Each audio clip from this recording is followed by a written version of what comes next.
এখন ক এইটো যে তুমি লগাইছা এই ৰবা এইটো যে লগাইছা মিনিংটো কি হয়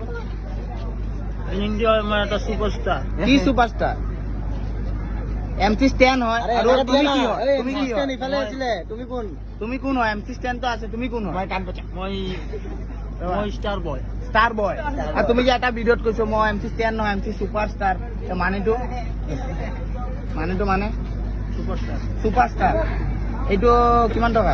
9 লাখ 1 লাখ টকা কিবা কৈ যোৱা আমাৰ পাব্লিকক কিবা কৈ যোৱা এটা রেপ শুনাই দিয়া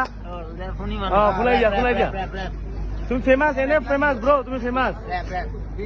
এটা রেপ দি দিয়া মন নাই ঘর থাকো রাস্তাত মই জানো ক'ত আছিলো মই জীৱনত মই নাগা আছিলো এতিয়া মই হৈ গ'লো এটা ৰেপাৰ হৈ কেনে এতিয়া মানুহে খালি যাই থাকে মোক কৈ থাকে তুমি এটা ৰেপ কৈ থাকা মই এটা ৰেপাৰ হৈ গ'লো ছুপাৰষ্টাৰ মোৰ এটা চপ্পল আছিল চিৰা চপ্পল এতিয়া হৈ গ'ল ডাঙৰ মানুহৰ হেণ্ডেল